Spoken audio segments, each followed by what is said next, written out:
So, as a student in your course, of course, you'll want to be able to see the feedback your teacher spent all this time giving you. So, there must be a way that students can see that feedback. How do they get to that information?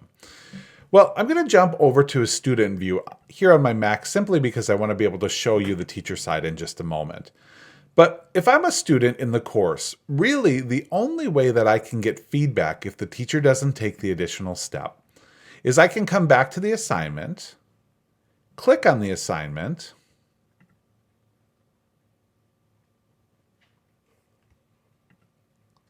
you did a really great job on this. I listen in on the feedback, or if I want to look at a previous submission of this, I can click on the different attempts. So that's one way for me to go in and take a look at this if I have an individual assignment I'm looking at as the student. But that's not the most efficient way for students to get feedback. And often students aren't going to go digging into old assignments and old versions of what you've done in class. So how do we make this easier for them to get to their feedback? So we'll go to Exit Preview, and I'll show you how to add a simple tool called My Grades on the left-hand side. So students are going to come to an area called My Grades, and we add that by going to the plus button, and we slide down to the tool link. Now you can call it anything you want. I'm going to call it View Your Grades. And we will go to the area called My Grades in the drop-down list. This is a tool that's built in. I'll make it available to users, and we'll click Submit. So if we add that to our page, what the students will see when we switch over to the student side of this will be their ability to click and see all of their feedback for the course in one place. Before we jump over to the student view, I do want to share with you something that is important when you set up the assignments. So when I talked about first setting up the assignments, we gave you some options of how to give them points, how to add that rubric. A couple of key things.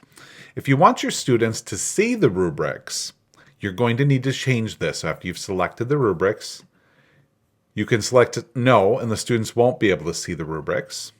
They can see the rubric without the score, or they can see it with the rubric score. So I've got that set to yes, so my students can see the feedback.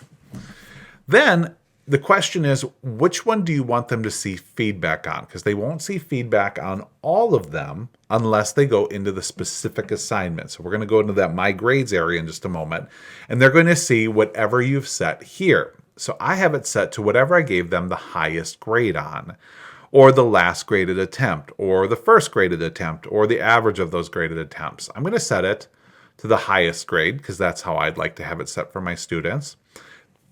That's what they will see when they go into the View Your Grades section, because that's what's going to go into the grade book inside of Blackboard.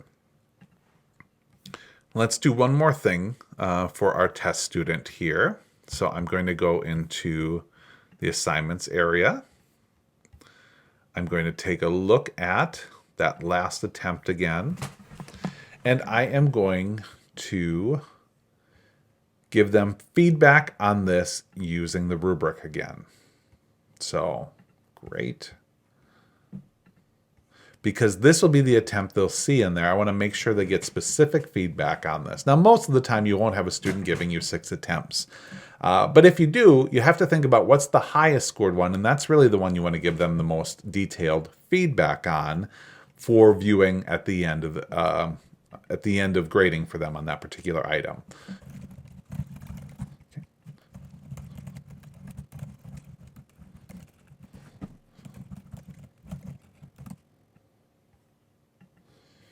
All right, and I wanted to do that before we jump into the student side of it so you can see what kind of feedback they will get if they jump into that. Okay, so I'm going to hop back into the student preview mode on my iPad. So now as a student, I of course can go into my Unit 3 area. We'll do that. I can click into the assignment itself. I can jump between the different attempts and see my individual feedback. So if you're working on something that's very process heavy and you want to focus on the kids getting feedback along the way, giving feedback along the way is visible, but you'll have to give them the instruction to go to the assignment itself and to click into the different attempts that are there. I'm going to go to attempt 6 here, just to show you that the audio does in fact play. It opens a new window. You probably won't be able to hear it in this particular recording, but that audio will play back for the students. Now I'm going to show you what happens if instead we go to the View Your Grades section here. Now this gives them an at-a-glance view of the work that's been turned in for this particular course. And they can change some things around if they wish to here, but this gives them kind of the overall view of it. I'm going to go into the graded area, what things have been graded, and I can see really quickly, like there's an assignment, teacher put in some feedback for me, I scored 8 out of 8. I can see the 8 out of 8 here and some feedback, so I can click on that audio feedback that's there. Or I can click on the View Rubric button, and then I can get really specific feedback. Okay, so here it is. It's telling me I got a 4. It gives me the feedback. I did a great job finding the evidence from the text. Okay, they're going to work on this. Overall, excellent work on finding quotations. So this is really the most detailed view, and then I click exit, and I can head back over and work on that. So this is really a great way for them to see like the highest grade. Now, why don't I see all of my attempts here? Because this is just showing me what's in the grade book, and the way that I set it up as a teacher, as I was explaining in the video, is that the highest score goes in the Blackboard grade book. This gives me my view of all of my work that has been done so far, upcoming work if there are due dates on it, submitted work, things that I've turned in already, and I can view it by due date,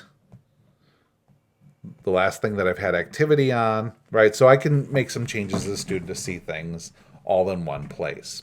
So that's the student view on the feedback, and also some tips on how to set it up so that your students see the feedback you want them to see in the most effective way.